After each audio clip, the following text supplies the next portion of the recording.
दोस्तों, जब किसी के चोट लग जाती है और खून निकलने लग जाता है तो वो खून निकलना कुछ देर बाद बंद हो जाता है, वो भी बिना किसी दवाई के लगाए।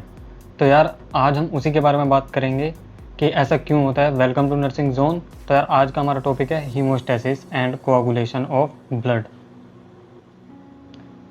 तो सबसे पहले बात करते हैं हीमोस्टेसिस का मतलब क्या होता है। हीमोस्टेसिस का मतलब होता है अरेस्ट ऑफ ब्लीडिंग, यानी कि खून निकलना बंद हो जाना। इसे हम हीमोस्टेसिस कहते हैं। तो अब इसके प्रोसेस की बात कर लेते हैं। देखो यार, जब भी कोई इंजरी होती है ब्लड वेसल में, तो ब्लड वेसल के अंदर एक एंडोथेलियम टिश्यू होता है। देखो, जैसे हमारी ब्लड वेसल्स होती हैं तो इसके अंदर की साइड जो सेल्स प्रेजेंट होती हैं वो एंडोथेलियल सेल्स होती हैं। तो जब उन पे डैमेज लगता है कुछ भी, तो उस जैसे ही उसमें कट लगा ब्लड वेसल में, तो वो कोलेजन से एक्सपोज हो जाता है वो कट। ठीक है। और कोलेजन और एक वोम विलब्रेंड फैक्टर्स होता है। ठीक है। तो इन दोनों की वजह से क्या होता है, प्लेटलेट्स एक्टिवेट हो जाती हैं। अब प्लेटलेट एक्टिवेट होने से क्या होता है, प्लेटलेट एक्टिवेट होने के बाद 3 प्रोसेस होते हैं बॉडी में। देखो, जैसे प्लेटलेट एक्टिवेट हो जाती है तो उसकी वजह से क्या होता है, कुछ वैसोकॉन्स्ट्रिक्टर्स यानी कि कुछ हार्मोन्स सिक्रीट होते हैं, जैसे सेरोटोनिन और हिस्टामिन। तो ये क्या करते हैं, ब्लड वेसल्स को कॉन्स्ट्रिक्ट करते हैं। वैसो मतलब ब्लड वेसल्स एंड कॉन्स्ट्रिक्टर्स मतलब कॉन्स्ट्रिक्ट करने वाले। कॉन्स्ट्रिक्ट का मतलब होता है डायमीटर को छोटा कर देना, है ना। डायमीटर छोटा हो जाता है, इसका मतलब वो नैरो हो जाती है साइज में। तो जब साइज छोटा हो जाता है ब्लड वेसल का, छेद छोटा हो जाएगा, तो उसकी वजह से क्या होगा, ब्लड जो लॉस होगा वो भी कम होगा। ठीक है। तो जैसे ही प्लेटलेट्स एक्टिवेट हुई, उन्होंने क्या किया, कुछ रिलीज़ किया वैसोकॉन्स्ट्रिक्टर्स को, जैसे सेरोटोनिन और हिस्टामिन।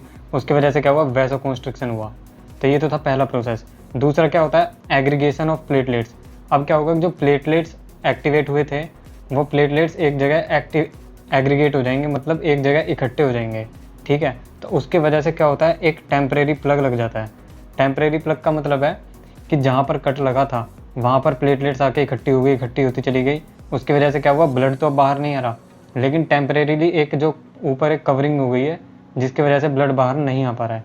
तो ये इन दोनों प्रोसेस को, वैसोकॉन्स्ट्रिक्शन होने को और टेम्परेरी प्लग लग जाने को, हम प्राइमरी हीमोस्टेसिस कहते हैं। यानी कि प्राइमरी हीमोस्टेसिस क्या होता है, एक शॉर्ट मतलब बहुत ही जल्दी हो जाता है ना, शॉर्ट टाइम में हो जाता है बहुत जल्दी। जैसे ही आपको कट लगा, कुछ ही सेकंड बाद वैसोकॉन्स्ट्रिक्शन हो जाता है और कुछ ही सेकंड बाद प्लेटलेट प्लग भी लग जाता है, कुछ ही मिनटों के अंदर। अब यार ये तो बात हो गई 2 प्रोसेस की, लेकिन जो तीसरे प्रोसेस हमारी बॉडी के अंदर होती है वो होती है deposition of fibres in temporary plug. देखो यार, जो ये टेम्परेरी प्लग यहाँ पर लगा था प्राइमरी हीमोस्टेसिस में, उस टेम्परेरी प्लग पर आकर, देखो जैसे ही कट लगता है, यहाँ कट लगा तो यहाँ पर क्या होगा, एक होल बन जाएगा। उस होल पर आकर प्लेटलेट्स आके इकट्ठी होती चली जाएंगी। प्लेटलेट्स के इकट्ठे होने की वजह से क्या होगा, वहाँ पर एक क्लोट बन जाएगा और उस क्लोट में फिर फाइबर्स आ जाएंगे। अब ये फाइबर्स क्या है, देखो यार आपने पढ़ा होगा फिब्रिनोजिन। फिब्रिनोजिन क्या होता है, एक्टिवेट होकर फाइब्रिन में कन्वर्ट होता है। ठीक है। तो यही फाइब्रिन्स क्या होते हैं, ये आ जाते हैं उस क्लोट की साइड पे और वहाँ पर आकर डिपॉजिट हो जाते हैं उस टेम्परेरी प्लग पे। ठीक है। टेम्परेरी प्लग पर आकर ये डिपॉजिट हो जाएंगे। उसकी वजह से क्या होगा, ब्लड क्लोटिंग हो जाएगी। तो जो आपका ब्लड था वहाँ पर अब एक परमानेंट क्लोट बन गया। अब तक क्या होता है, एक टेम्परेरी एक कवरिंग सी हो गई थी, जिसकी वजह से ब्लड टेम्परेरीली रुक गया था, लेकिन वो परमानेंट नहीं था। अब ब्लड क्लोटिंग हो गई है और ब्लड जो है कोआगुलेट हो गया है, मतलब अब वहाँ से ब्लड बाहर नहीं आने वाला उस कट से। ठीक है। तो इसे हम कहते हैं सेकेंडरी हीमोस्टेसिस। सेकेंडरी हीमोस्टेसिस इसलिए कहते हैं क्योंकि ये थोड़ा बाद में होता है और लेकिन ये परमानेंट सॉल्यूशन होता है। ठीक है। लेकिन जो प्राइमरी हीमोस्टेसिस था वो टेम्परेरीली होता है कि कुछ देर के लिए मतलब वो रहेगा। उसके बाद सेकेंडरी हीमोस्टेसिस जब आता है तो परमानेंटली ब्लड जो है बिल्कुल बाहर निकलना बंद हो जाता है बॉडी से। तो दोस्तों, ये तो मैंने आपको बताया प्राइमरी हीमोस्टेसिस और सेकेंडरी हीमोस्टेसिस के बारे में। लेकिन ब्लड क्लोटिंग अगर आपने नहीं पढ़ा तो ब्लड क्लोटिंग ना पढ़ने की वजह से ये जो पूरी इन्फॉर्मेशन आपकी अधूरी रह जाएगी।